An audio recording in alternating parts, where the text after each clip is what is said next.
The rain hammered against the diner windows as Clara Moreno counted her tips for the third time, knowing it would never be enough. In just 24 hours, she and her 7-year-old sister would be sleeping on the streets until a desperate decision led them to the gates of the city's most dangerous man. Viktor Romanov was known for making people disappear, but when little Mia whispered, "Sir, can we sleep here tonight?" something cracked in the Russian Mafia boss's cold heart. What started as one night of shelter would ignite a deadly war, force Clara to choose between safety and independence, and reveal that sometimes the most dangerous men make the most unexpected fathers. But when rival families start targeting the homeless woman who'd somehow tamed their king, Clara will discover that love in Victor's world comes with a price, and someone always has to pay.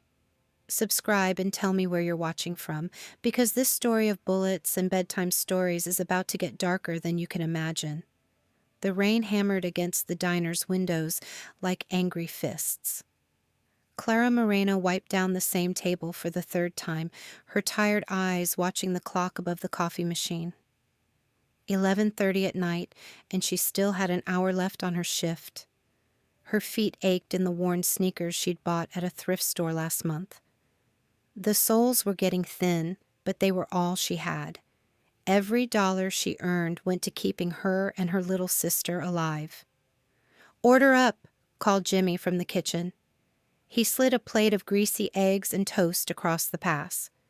Clara grabbed it and walked over to the trucker in booth 3. "Here you go," she said with a tired smile.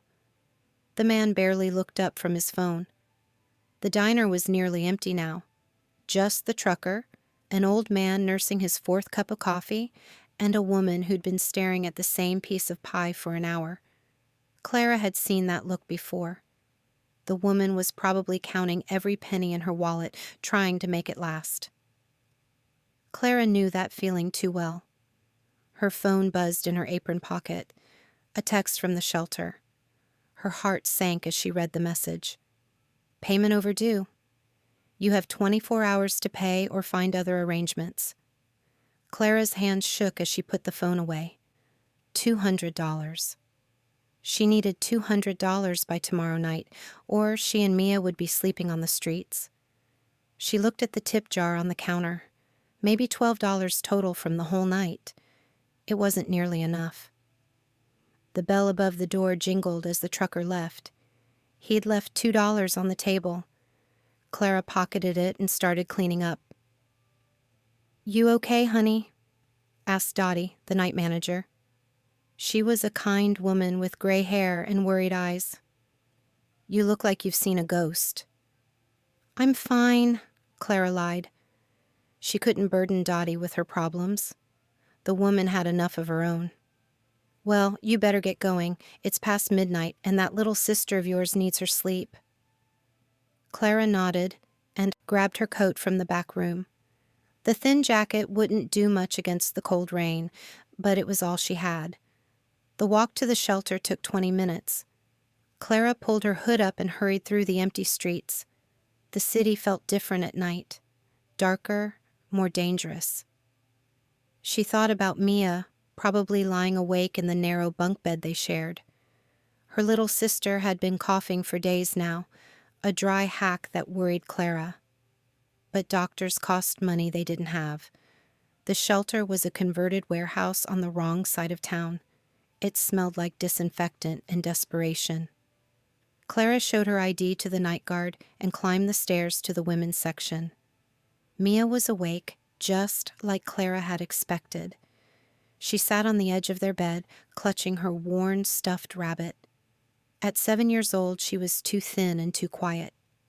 The other kids at the shelter were loud and rough, but Mia just watched them with big, dark eyes. "Hey, baby," Clara whispered, sitting beside her sister. "You should be sleeping." Mia didn't answer. She hadn't spoken much since their parents died in the car accident 2 years ago. The doctors said it was trauma. Clara called it heartbreak. "I brought you something," Clara said, pulling a packet of crackers from her apron. She'd saved them from her dinner break. Mia took the crackers, but didn't eat them. She just held them in her small hands. "Are we going to be okay?" she finally whispered. Her voice was so soft, Clara almost missed it. Clara's heart broke a little more. "Of course we are. I'm going to take care of you, remember? That's what big sisters do." Mia nodded and lay down. Clara pulled the thin blanket up to her chin and kissed her forehead. It felt warm. Too warm. Clara lay awake most of the night, listening to Mia's cough and trying not to think about tomorrow. Where would they go? What would they do? The morning came too soon. Clara woke to find Mia burning with fever, her small body shaking under the blanket. "We need to get you to a doctor," Clara said, but Mia shook her head. "No doctors," she whispered. "They're too expensive." Even at 7, Mia understood their situation. That knowledge hurt Clara more than anything. Mrs. Patterson, who ran the shelter, found them packing their few belongings into a garbage bag. Clara had told Mia they were going on an adventure, but her sister wasn't fooled. "I'm sorry," Mrs. Patterson said. Her voice was kind but firm. "The county cut our funding again. I can't keep families who don't pay." "Please," Clara begged, "just one more day. I'll have the money tomorrow." But Mrs. Patterson shook her head. "I've heard that before, dear. I really am sorry." And just like that, they were back on the street. Clara carried their bag in one hand and held Mia's burning hand in the other. The little girl stumbled along beside her, coughing every few steps. "Where are we going?" Mia asked. Clara looked around at the gray morning sky. Rain clouds were gathering again. "I don't know yet, baby, but we'll figure it out." They spent the day walking through the city. Clara stopped at every shop, every restaurant, every office building, asking for work. Any kind of work. But nobody was hiring. Not someone who looked as desperate as she did. By evening, they were both exhausted and hungry. Clara had spent their last $5 on a sandwich that they'd shared. Mia's fever was getting worse, and her cough was deeper now. They found shelter under a bridge as the rain started again. Clara spread their thin blanket on the concrete and pulled Mia close. The little girl was shivering, but Clara didn't know if it was from cold or fever. "I'm scared," Mia whispered. "I know, baby. I'm scared too." Clara had never admitted that before, but it felt wrong to lie anymore. "But we're together, right? As long as we're together, we'll be okay." Mia nodded against her shoulder. "Just for tonight?" "Just for tonight," Clara promised, though she had no idea what tomorrow would bring. They slept badly under the bridge. The concrete was hard and cold, and the sound of traffic above them never stopped. Mia's cough kept both of them awake. When morning came, Clara knew they couldn't stay here another night. Mia was getting sicker and the weather was getting colder. They needed real shelter. Clara had heard stories about the big houses on the other side of town. Rich people lived there, safe behind their walls and gates. Maybe one of them would have a job. Maybe one of them would help. It took them 2 hours to walk across the city. Mia could barely keep up, stopping every few minutes to catch her breath. Clara carried her part of the way, but she was getting weak too. The houses in this neighborhood were like nothing Clara had ever seen. Huge lawns, fancy cars, gates with security cameras. This was where people lived who never worried about money or food or having a place to sleep. One house stood out from the rest. It was bigger than the others, surrounded by a high stone wall. Through the iron gates, Clara could see gardens and fountains. It looked like a palace. "Maybe they need help in their garden," Clara told Mia. It was a desperate thought, but she was running out of options. They walked along the wall until they found a spot where the stones were loose. Clara helped Mia climb over, then followed herself. They were trespassing, but Clara was beyond caring about things like that. The gardens were beautiful. Even in the fall, with leaves scattered on the ground, everything looked perfect, like a fairy tale. They found a spot behind some bushes where they could rest. Clara pulled their blanket around Mia, who was shivering again. "Are we safe here?" Mia asked. "For now," Clara said. But she knew they couldn't stay long. Rich people had security systems and guards. It was only a matter of time before they were found. That time came sooner than expected. "Hey, what are you doing there?" Clara's heart jumped. A man in a dark suit was walking toward them, speaking into a radio. Behind him, she could see 2 more men heading their way.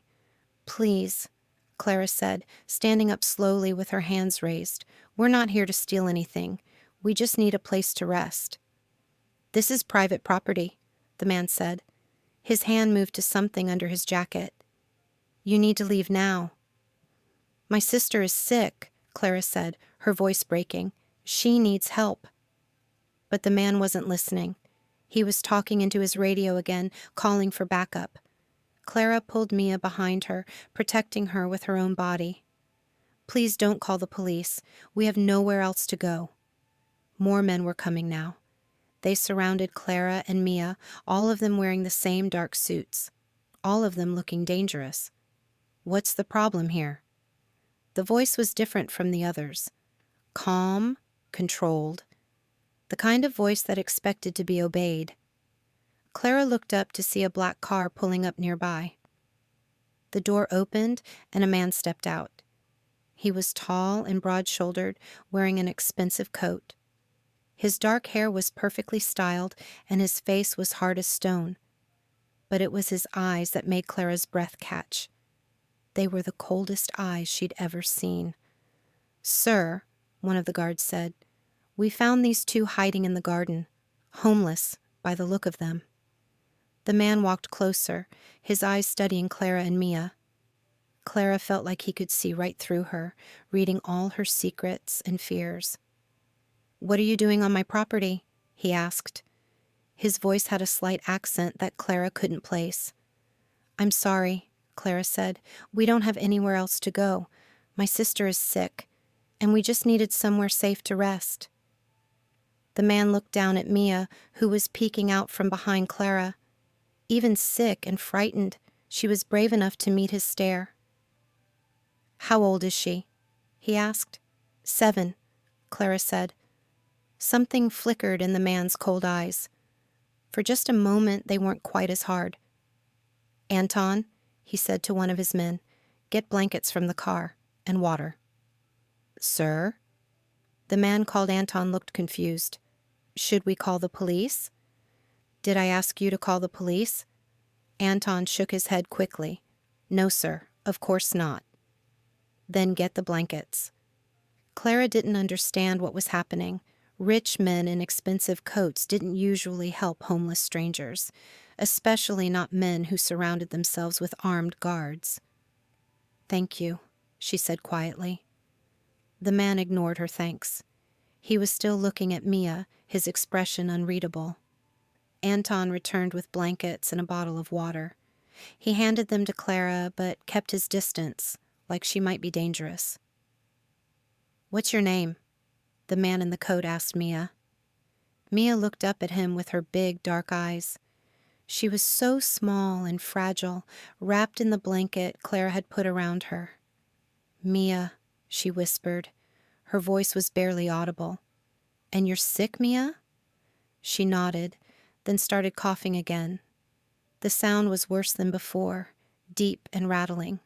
The man's face darkened. He turned to Anton. "Call Dr. Morrison. Tell him to come immediately." "Sir, are you sure?" "Now, Anton." Clara's mind was spinning. "Wait, you don't have to do that. We can't pay for a doctor." "I didn't ask you to pay. But why would you help us? You don't even know us." For a long moment, the man didn't answer. He was still looking at Mia, and Clara could see something struggling behind his cold mask. "Because," he said finally, "no child should suffer when help is available." Mia tugged on Clara's sleeve. When Clara bent down, Mia whispered in her ear, "Is he a good man?" Clara looked at the stranger again. She saw the expensive clothes, the dangerous men who followed his orders, the way he commanded respect and fear. Everything about him screamed power and danger, but she also saw the way he looked at Mia, like she mattered, like her pain hurt him too. "I don't know," Clara whispered back honestly. Mia nodded like that made sense. Then she did something that surprised everyone. She walked over to the man in the coat, looked up at him with her fever-bright eyes, and asked, "Sir, can we sleep here tonight?" The question hung in the air like morning mist. Clara held her breath, waiting for the answer that would change everything. The man stared down at Mia for what felt like forever. His guard shifted nervously, clearly uncomfortable with the situation. Anton cleared his throat like he wanted to say something, but one look from his boss silenced him. Finally, the man knelt down so he was at Mia's eye level. Up close, Clara could see that his cold eyes weren't entirely empty. There was something there, buried deep. Pain, maybe? Or loss. "Yes," he said simply. "You can sleep here tonight." Clara's knees nearly gave out with relief. "Thank you. Thank you so much." The man stood and looked at Anton. "Prepare the blue guest room, and tell Mrs. Russo we have visitors." "Sir," Anton said carefully, "perhaps we should discuss—" "There's nothing to discuss." The man's voice cut through the air like ice. "The child is sick. They need shelter. End of discussion." Anton nodded, but Clara could see he wasn't happy about it. None of the guards looked happy about it. "I'm Viktor Romanov," the man said, looking at Clara. "This is my home." "Clara Moreno," she replied, "and thank you, Mr. Romanov. We won't be any trouble." Viktor's mouth almost smiled at that. Almost. "We'll see." He started walking toward the house, and Clara realized she was supposed to follow. She picked up Mia, who was getting heavier by the minute, and hurried after him. The house was even bigger inside than it looked from outside. The floors were marble, and paintings hung on the walls that probably cost more than Clara had ever seen in her life. Everything was perfect and expensive and intimidating. "Mrs. Russo," Viktor called. A woman appeared from somewhere deeper in the house. She was older, maybe in her 50s, with kind eyes and graying hair pulled back in a neat bun. "Yes, sir?" "Our guests will need the blue room prepared. The child is ill." Mrs. Russo looked at Clara and Mia, taking in their worn clothes and Clara's obvious exhaustion. But there was no judgment in her eyes, only concern. "Of course, sir. I'll have it ready in just a few minutes." She looked at Clara. "Are you hungry, dear? When did you last eat?" Clara couldn't remember. "We're fine," she said automatically. "Nonsense. Your skin and bones, both of you. I'll bring up some soup." Mrs. Russo bustled away, and Viktor led them up a grand staircase to the second floor. The blue room was beautiful, with a large bed covered in soft blankets and pillows. There was even a fireplace, with logs ready to be lit. "The bathroom is through there," Viktor said, pointing to a door Clara hadn't noticed. "Mrs. Russo will bring you anything else you need." He started to leave, then stopped at the door. "The doctor will be here soon. He's very good." "Mr. Romanov," Clara said, "why are you helping us?"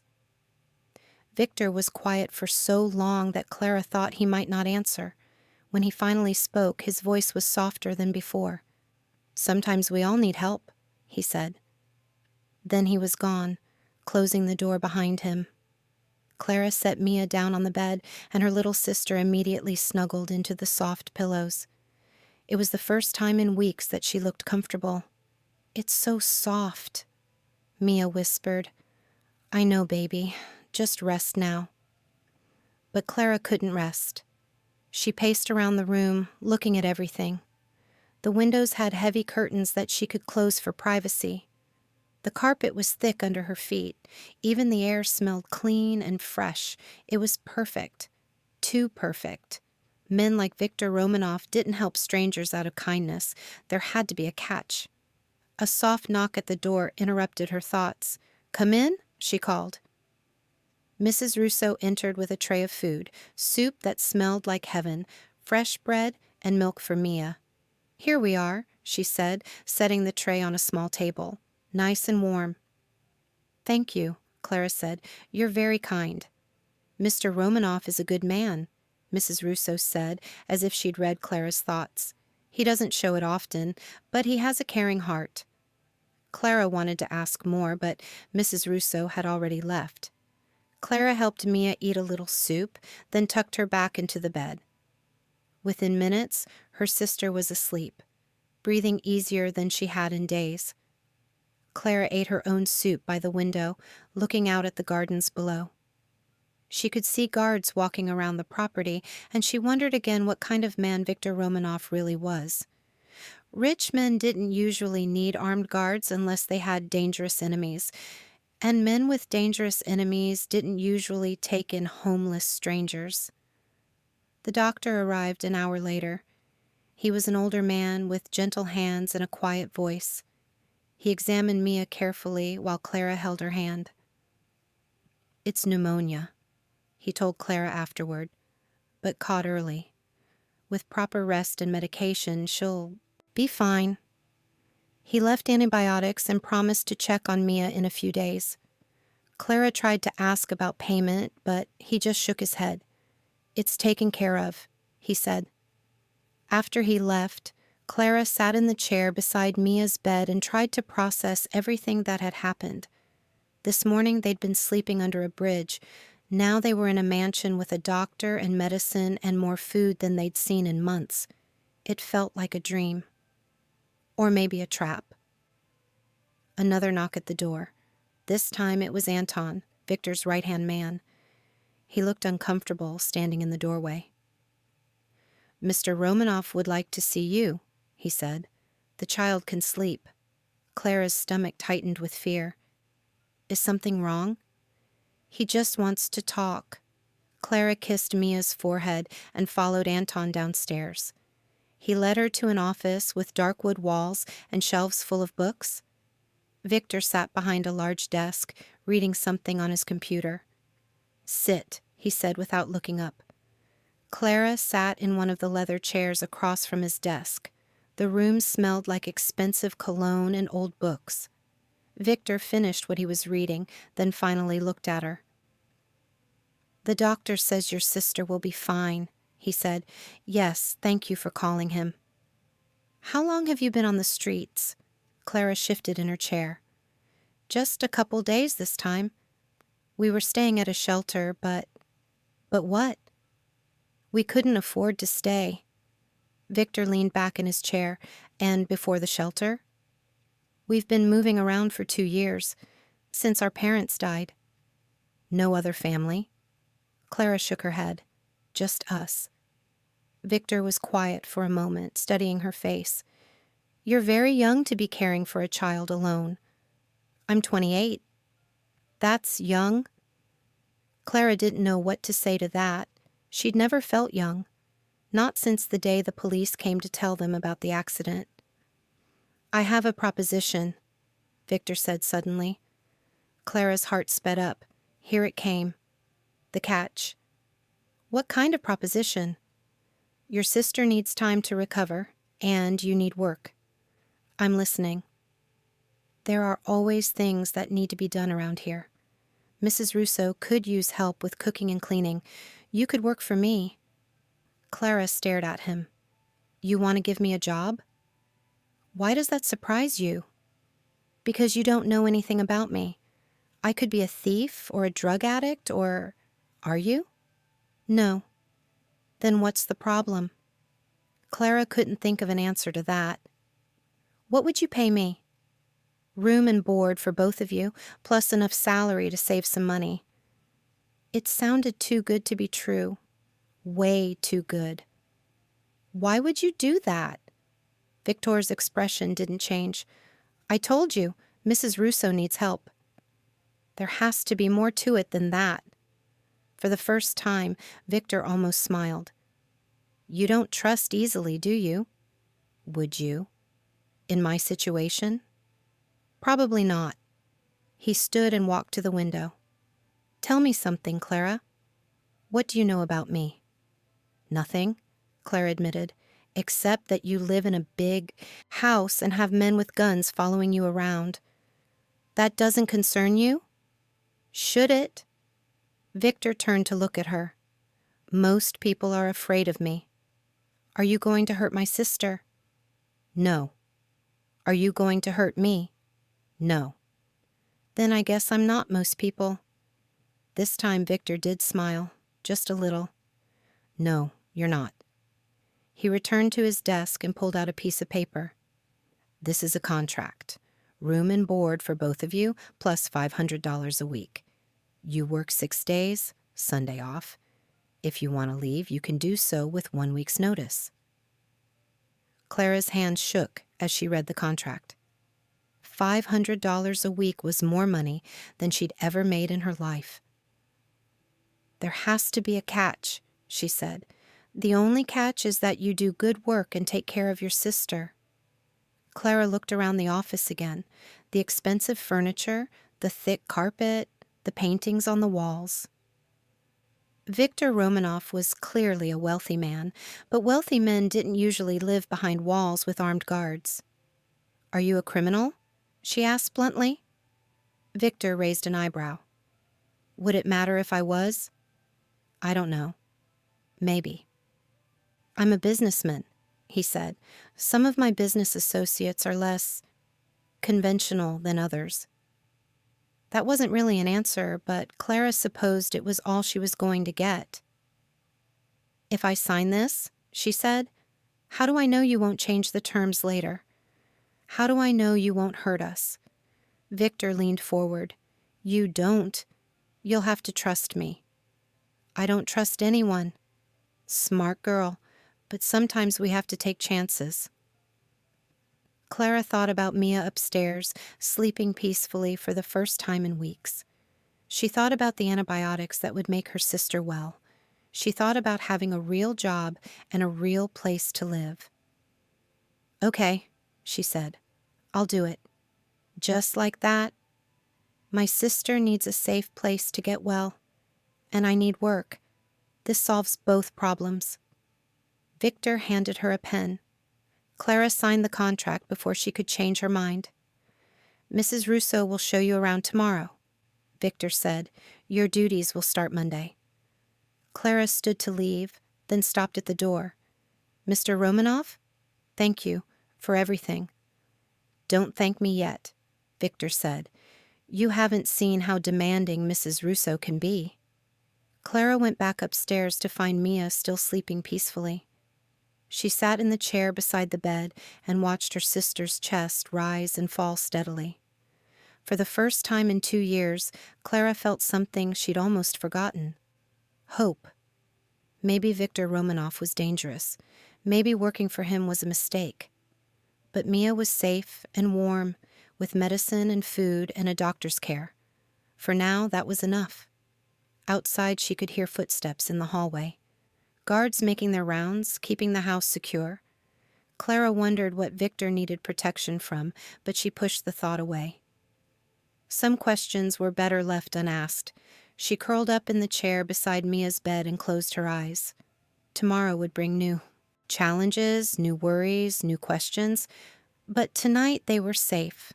Tonight that was all that mattered. 3 days later, Clara was starting to understand why Mrs. Russo might need help. The woman never stopped moving. She cooked elaborate meals, managed a staff of cleaners, organized Viktor's schedule, and somehow found time to fuss over Mia like a grandmother. No, dear, not like that, Mrs. Russo said gently, showing Clara how to fold the napkins for dinner. Mr. Romanov likes things done a certain way. Clara tried to copy the complicated fold, but her fingers weren't cooperating. Everything in this house had rules and systems that she didn't understand. I'm sorry, Clara said. I'm not used to fancy things. You'll learn, Mrs. Russo said kindly. It just takes time. Mia was feeling better each day. The antibiotics were working, and her cough was almost gone. She spent most of her time following Mrs. Russo around the kitchen, helping with simple tasks and asking endless questions. "Why does Mr. Victor have so many cars?" Mia asked, peering out the window at the garage. "Because he travels a lot for business," Mrs. Russo explained. "What kind of business?" Mrs. Russo and Clara exchanged glances. "The important kind," Mrs. Russo said finally. Clara was learning not to ask too many questions about Victor's business. The few times she'd tried, she'd gotten vague answers and uncomfortable silences. But she was learning other things about him. He woke up early and went running around the property at dawn. He read the newspaper with his coffee every morning, frowning at whatever bad news it contained. He was polite to his staff, but kept his distance from everyone. Except Mia. Something about her sister brought out a different side of Victor. When Mia wandered into his office while he was working, he didn't send her away. When she asked if she could pet his dog, a massive German shepherd named Rex, he actually smiled. "He's very gentle," Victor told Mia, kneeling down beside the dog. "See, you can pet him here, behind his ears. He likes that." Mia giggled as Rex licked her hand. It was the first time Clara had heard her sister laugh since before their parents died. "He's so soft," Mia said. "Does he sleep in your room?" "Sometimes," Victor said, "when he gets lonely." "I get lonely too sometimes." Victor's smile faded a little. "Do you, even with your sister here?" "Not lonely for people," Mia explained seriously. "Lonely for before, when Mommy and Daddy were here." Clara's throat tightened. Mia rarely talked about their parents. "I understand that kind of lonely," Victor said quietly. "You do?" "Yes. I lost someone important to me, too." "Who?" Victor was quiet for so long that Clara thought he wouldn't answer. Finally, he said, "My family, a long time ago." "Do you miss them?" "Every day." Mia nodded like that made perfect sense. "Me too." Clara watched this exchange from the doorway, her heart aching for both of them. She could see the pain in Victor's eyes when he looked at Mia. It was the same pain she felt when she thought about their parents. Later that evening, Clara knocked on Victor's office door. She'd been thinking about their conversation all day. "Come in," he called. Victor was sitting at his desk with a glass of something dark. He looked tired, older than his 34 years. "Is everything all right?" he asked. "I wanted to thank you," Clara said, "for being kind to Mia. She doesn't open up to people very often. She's a special child." "She is, but you don't have to spend time with her if you're busy. I know you have important work to do." Victor set down his glass. "What makes you think my work is more important than spending time with her?" Clara didn't know how to answer that. Most employers don't want their staff's kids bothering them." "I'm not most employers." "No," Clara agreed. "You're not." They sat in comfortable silence for a moment. Clara found herself studying Victor's face, trying to understand the man behind the cold mask. He was handsome, she realized. Not in an obvious way, but in the quiet strength of his features and the intelligence in his dark eyes. "You said you lost your family," Clara said carefully. "Can I ask what happened?" Victor's jaw tightened. "Car accident. 3 years ago. My wife and daughter were coming home from a piano lesson. A drunk driver ran a red light." Clara's heart clenched. "I'm so sorry." "How old was your daughter?" 6, almost 7. The same age Mia had been when their parents died.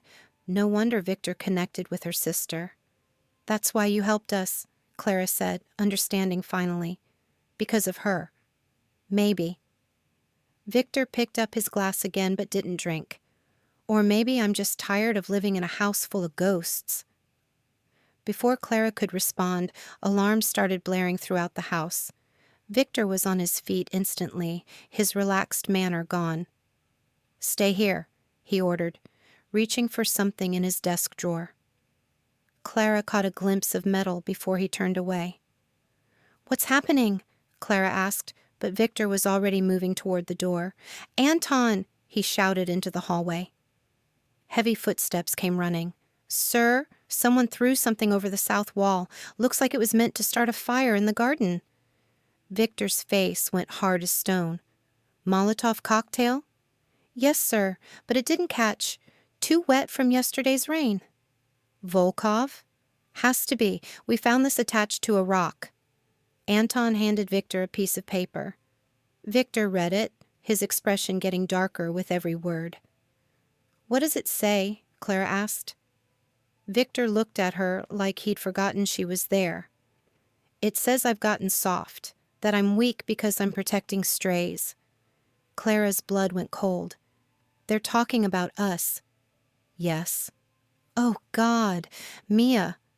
Clara ran for the door, but Viktor caught her arm. "Where are you going?" "To get my sister. We have to leave. Right now." "You're not going anywhere." "What? But you just said—" "I said someone is threatening you. That means you're under my protection now." "We don't want your protection. We just want to be safe." "You'll be safer here than anywhere else." Clara pulled away from him. "How can you say that? Someone just tried to burn down your house because of us." "They tried to scare me. There's a difference." "And what if next time they do more than try to scare you? What if they hurt Mia?" Viktor stepped closer to her. "Do you see these walls? Do you see my men?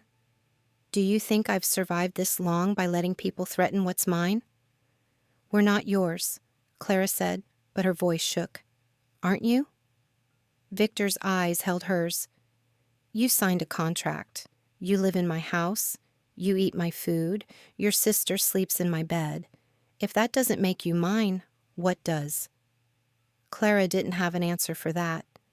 Everything he said was true, but it scared her more than the threats from outside. "I need to check on Mia," she said. Viktor nodded. "Go. But Clara?" "Yes." "Don't even think about running. You wouldn't make it to the gate." Clara believed him. She hurried upstairs to find Mia sitting up in bed, frightened by all the noise. "What's happening?" Mia asked. "Why are people shouting?" "It's nothing, baby. Just a problem with the security system." It wasn't really a lie. The security system had detected a threat. Clara just wasn't explaining what kind of threat. "Are we safe?" Mia asked. Clara looked at her sister's trusting eyes and made a decision. "Yes, we're safe." And surprisingly, she meant it. Despite everything, the alarms, the threats, Viktor's dangerous words, she did feel safe. Safer than she'd felt in a long time. The next morning brought new rules. More guards patrolled the property. Clara and Mia weren't allowed outside without permission, and Viktor assigned a bodyguard to follow them around the house. "This is ridiculous," Clara told Mrs. Russo as they prepared breakfast. "We're prisoners now." "You're protected," Mrs. Russo corrected. "Mr. Romanov doesn't take threats lightly." "Who is Volkov? Why does he want to hurt Viktor?" Mrs. Russo's hand stilled on the egg she was scrambling. "That's not our business, dear." "It is when my sister's safety is involved." Mrs. Russo sighed. "They're business rivals. Mr. Volkov thinks Mr. Romanov has something that belongs to him." "What?" "Territory, respect, money. Men like them are always fighting over something." Men like them. Clara was starting to understand what kind of man Viktor really was. The expensive cars, the armed guards, the business rivals who threw bombs over his wall, it all painted a picture she'd been trying not to see. "Mrs. Russo," Clara said carefully, "is Viktor part of the Mafia?" The older woman's face went pale. "You shouldn't ask questions like that." "That's not an answer. It's the only answer you'll get from me." That afternoon, Clara confronted Viktor directly. She found him in the garage, examining one of his cars. Someone had scratched a message into the paint. "Next time won't miss." "How many more warnings is he going to give you?" Clara asked. Viktor looked up from the damaged car. "Who?" "Volkov." "How many more warnings before he does something worse?" "You don't need to worry about Volkov." "I do when my sister is living here. When we're the reason he's threatening you." Viktor straightened. "You're not the reason. You're an excuse. Volkov has wanted to move against me for months. You just gave him something to point to. Then let us go. Remove the excuse." "No." "Why not? You barely know us. We're not worth risking your life over." Viktor stepped closer to her. "You think I don't know what you're worth?" "What's that supposed to mean?" "It means I've watched you for a week now. I've seen how you care for your sister, how hard you work, how brave you are even when you're terrified. Don't tell me you're not worth protecting." Clara's heart did something complicated in her chest. "Viktor, and Mia," he continued, "do you know what she told me yesterday? She said this is the first place that's ever felt like home to her. Are you going to take that away from her? That's not fair." "None of this is fair, but it's what we have." Clara wanted to argue with him, but the words died in her throat. Because he was right. This place did feel like home to Mia. For the first time since their parents died, her sister was happy. "What if they hurt her?" Clara whispered. "They won't get the chance." "You can't promise that." "Yes, I can." Viktor's voice was hard as steel. "I failed to protect my family once. I won't fail again." That night, Clara lay awake listening to the sounds of the house. Guards walking the halls, dogs patrolling the grounds, the quiet hum of security systems. She thought about Viktor's words. He'd failed to protect his family once. His wife and daughter had died in an accident, but he clearly blamed himself. Was that why he was so determined to protect her and Mia? Was he trying to make up for a failure that wasn't even his fault? Around midnight, she heard footsteps in the hallway outside their room. Slow, measured steps that stopped right outside their door. Clara held her breath, listening. After a moment, the footsteps moved away. In the morning, she found a note slipped under their door.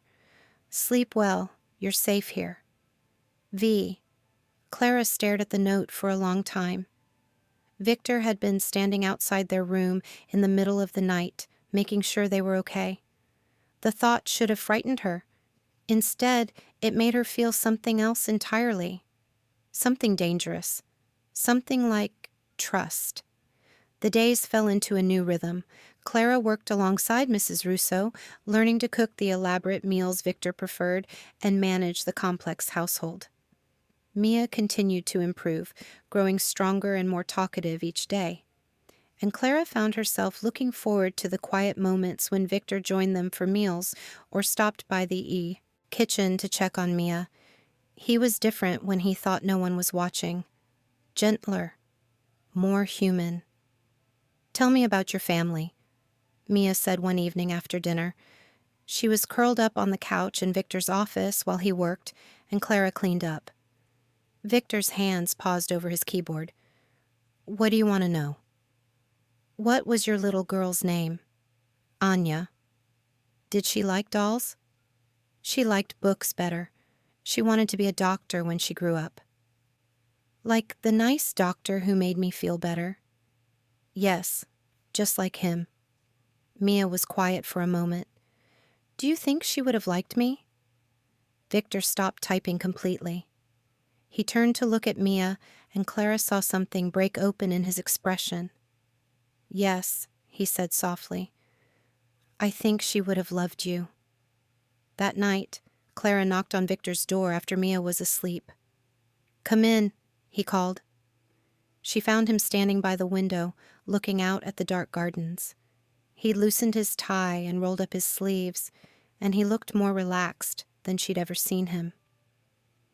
"Is everything all right?" he asked without turning around. "I wanted to apologize." For what? For Mia's questions earlier. I know it must be painful to talk about your daughter. Viktor turned to face her. It is painful, but it's also healing, somehow. I haven't talked about Anya in a long time. What was she like? A small smile crossed Viktor's face. Fearless. She would walk right up to strangers and start conversations. She collected stray cats and insisted we keep them all. She made up stories about everything. Why the sky was blue, where rain came from, what happened to socks that disappeared in the laundry. She sounds wonderful. She was. My wife used to say Anya got her imagination from me and her courage from her mother. What was your wife like? Elena was light. That's the only way I can describe her. She made everything brighter just by being there. Viktor's smile faded. When they died, it was like someone turned off the sun. Clara felt tears sting her eyes. I know that feeling. When our parents died, the whole world went gray for a while. How did you keep going? With Mia to care for? I didn't have a choice. She needed me. Some days, that was the only thing that got me out of bed. Viktor nodded like he understood. Duty can be its own form of healing. They stood in comfortable silence for a moment, both lost in their own memories. Viktor, Clara said finally, why are you really helping us? And don't say it's because Mrs. Russo needs help. There's more to it than that. Viktor was quiet for so long that Clara thought he might not answer. When he finally spoke, his voice was barely above a whisper. Because when I look at Mia, I see what Anya could have become. And when I look at you, I see the kind of mother Anya deserved to have. Clara's breath caught. Viktor, I know it's not fair to you. To burden you with my grief, my need to protect what I couldn't protect before. But I can't seem to help. Myself. It's not a burden, Clara said softly. Isn't it?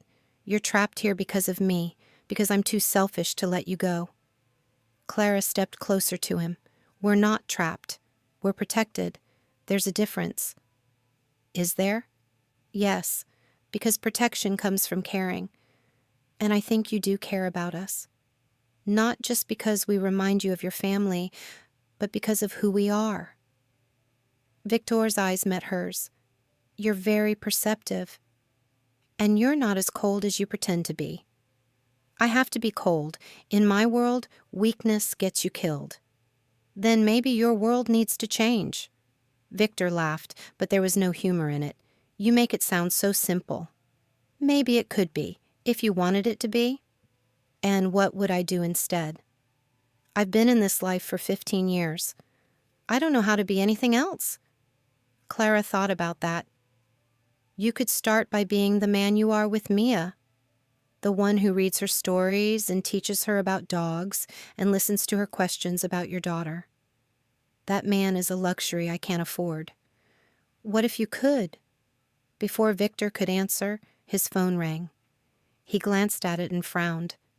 I have to take this, he said. We'll continue this conversation later. But Clara wondered if they would. In the week she'd been here, she'd learned that Viktor was very good at avoiding conversations that got too personal. She was almost to the door when his voice stopped her. Clara? Yes? Thank you for listening. It's been a long time since I could talk about them. Any time, she said, and meant it. As Clara headed back to check on Mia, she realized something had shifted between her and Viktor tonight. They'd moved past employer and employee, past protector and protected. They were becoming something else entirely. Something that felt both wonderful and terrifying. Something that could change everything. Clara woke instantly, her heart pounding. The house was dark and quiet, but something felt wrong. She slipped out of bed and checked on Mia, who was sleeping peacefully. The clock on the nightstand read 3:17 a.m. Clara padded to the window and peered through the curtains. At first she saw nothing unusual, Then a shadow moved near the garden shed. Someone was out there who shouldn't be.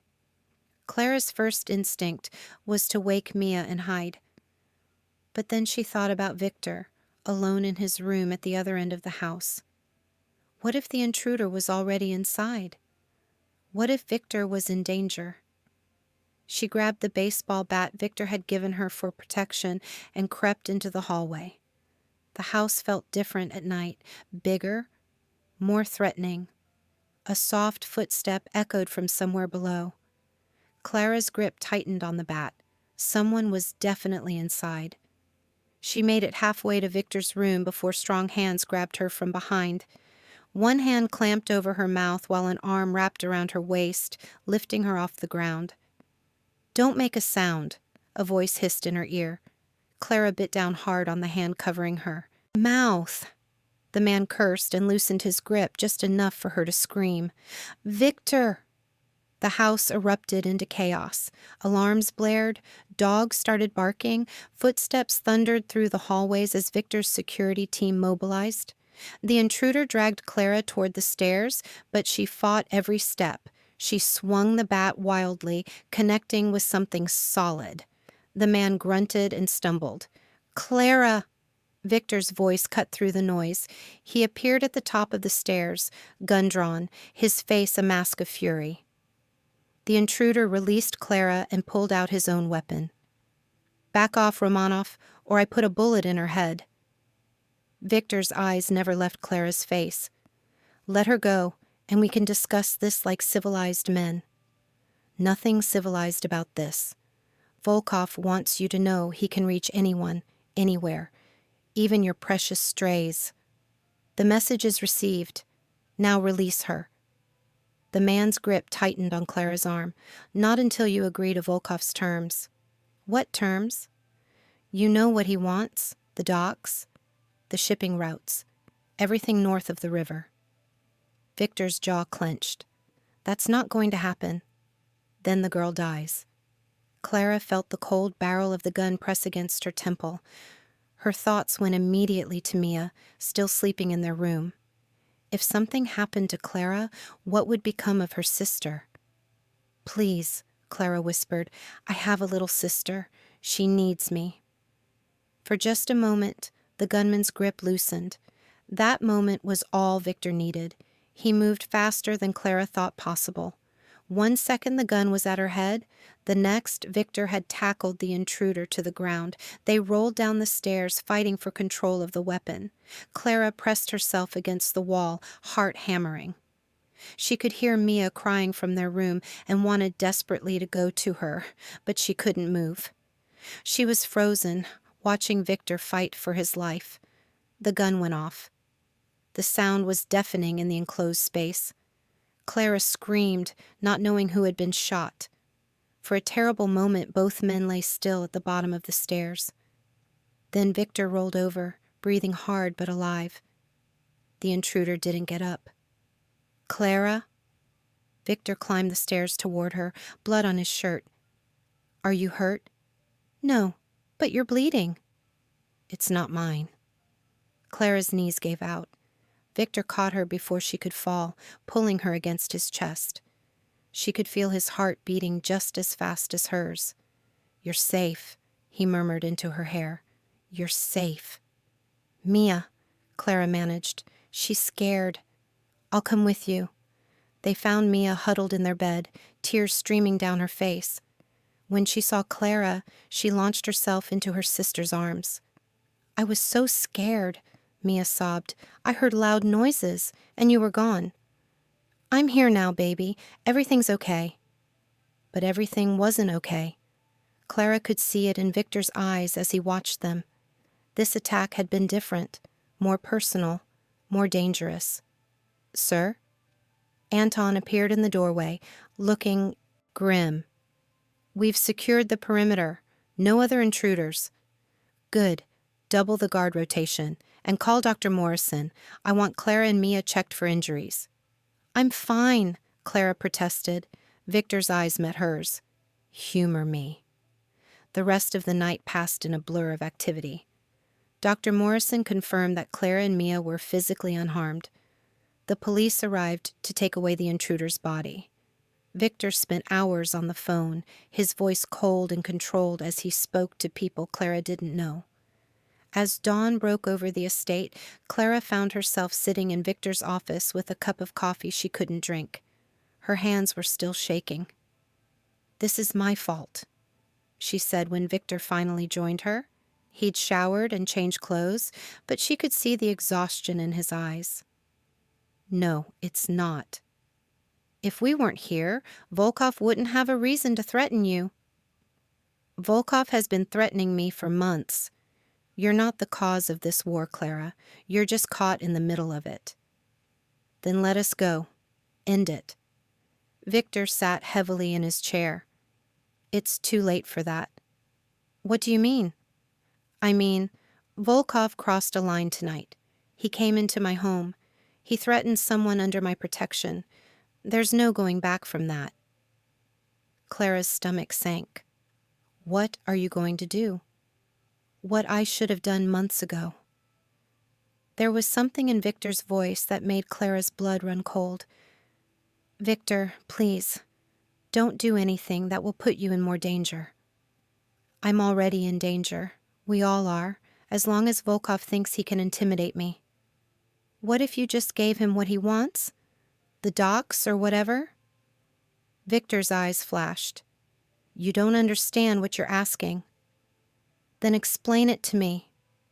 Viktor was quiet for a long moment. When he spoke, his voice was careful. "Those docks aren't just about money. They're about power, about respect. If I give them to Volkov, every other family in the city will see it as weakness. They'll all want a piece of what's mine.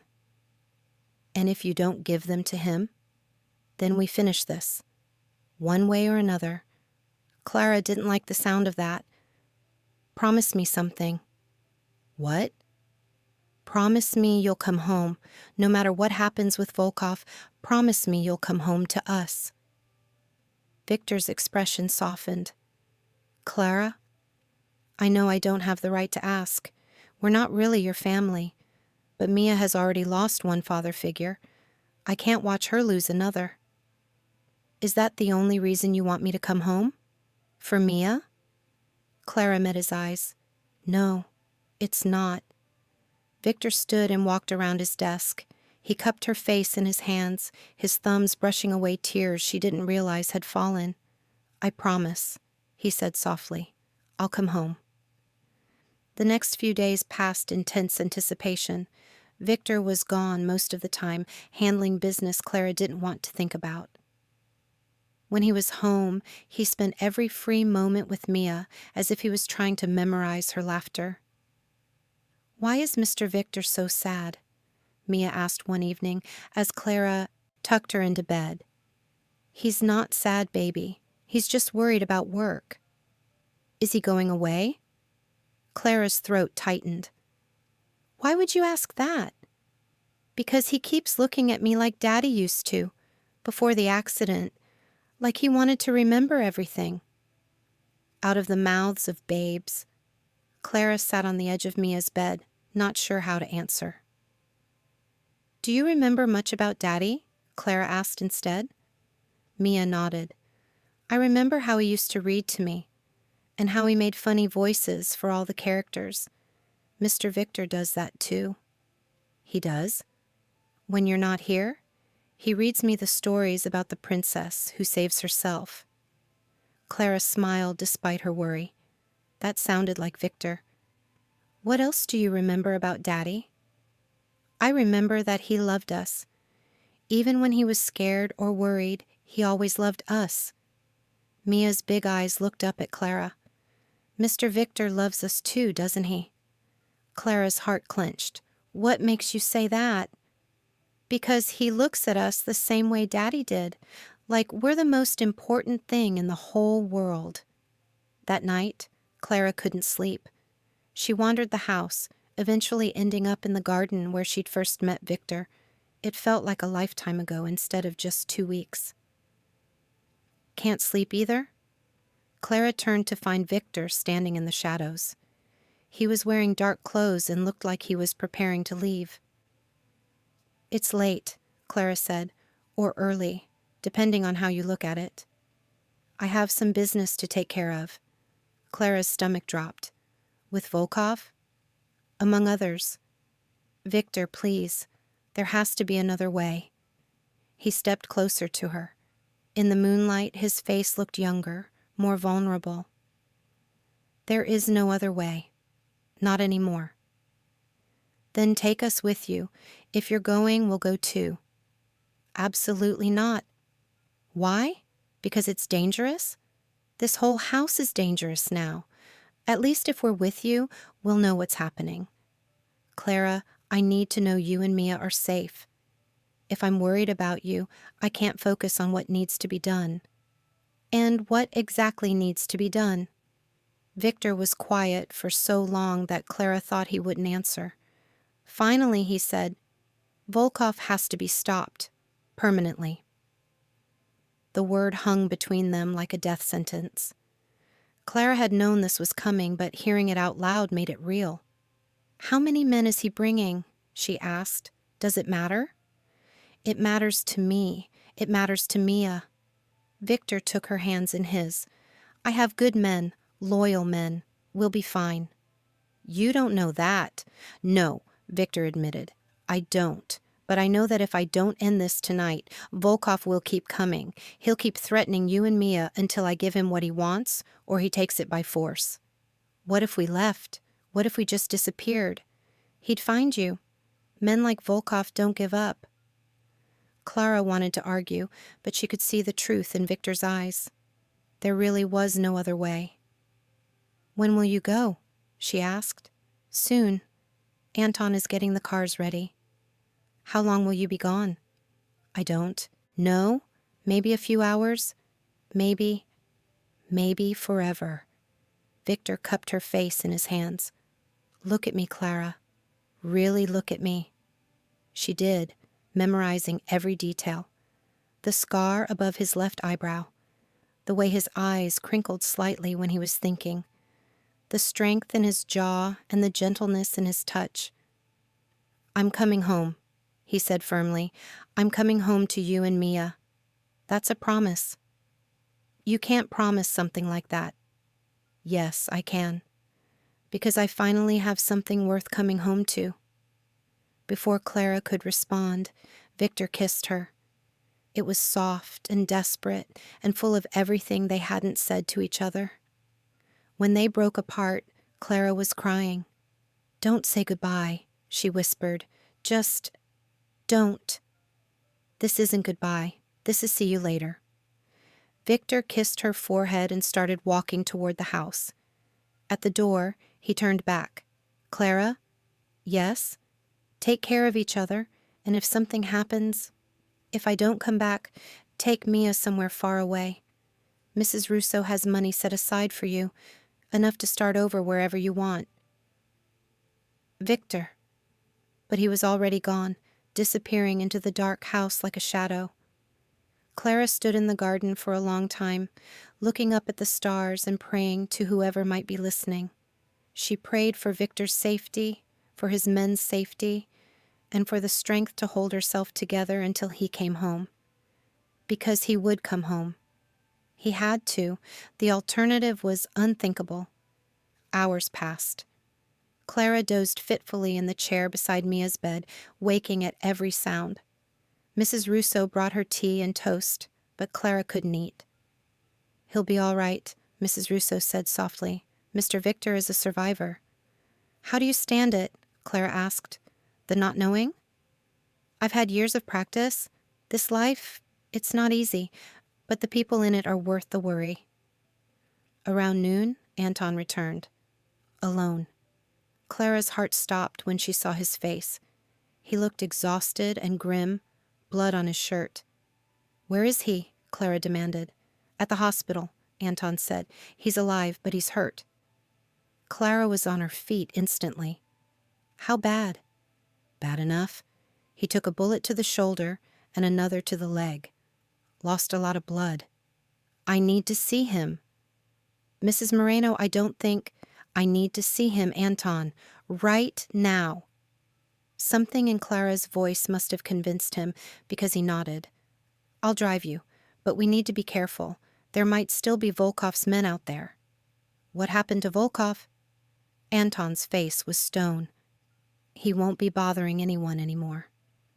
Clara understood. The war was over, but the cost had been high. The hospital was a blur of white walls and antiseptic smells. Anton led her through a maze of corridors to the private wing where Viktor was being treated.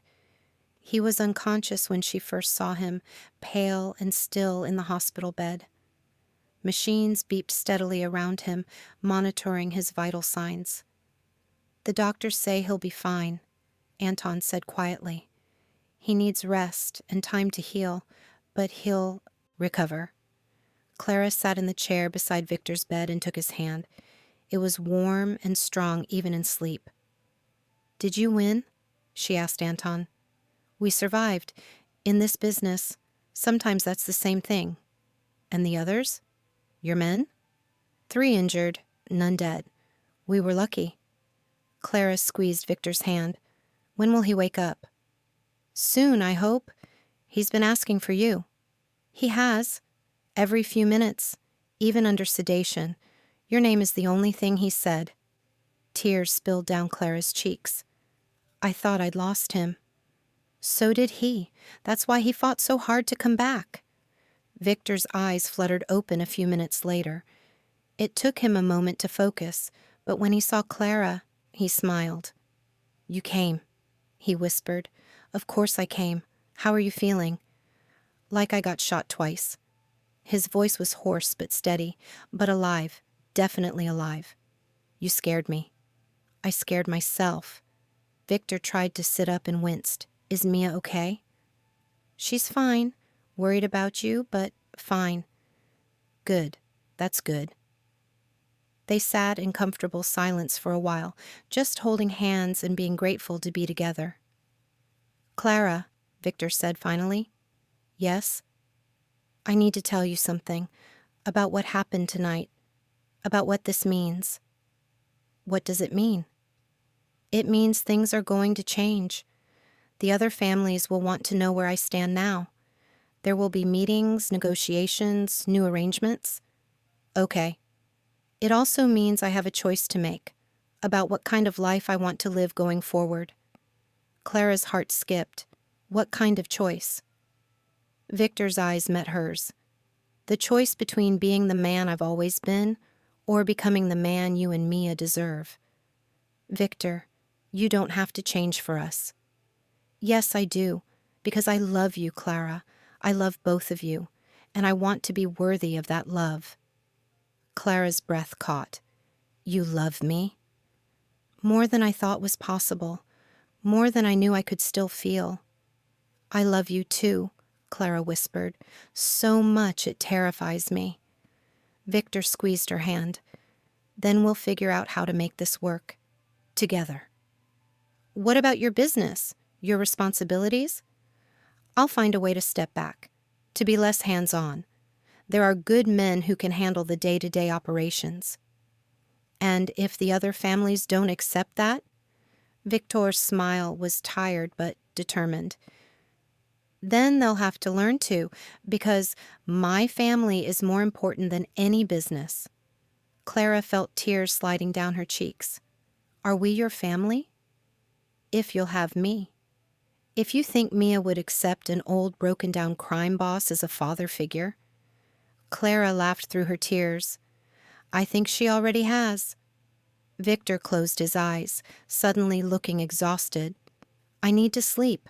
But Clara?" "Yes?"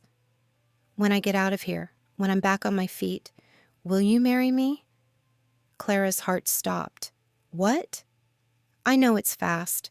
I know we've only known each other for 2 weeks. But I also know that I don't want to spend another day wondering if you're going to disappear from my life."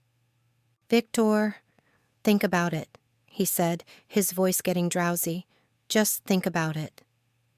Within minutes, he was asleep again, leaving Clara to process everything he'd said. He loved her.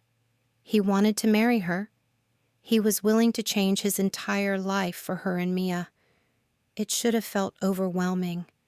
It should have felt too fast, too much, too soon.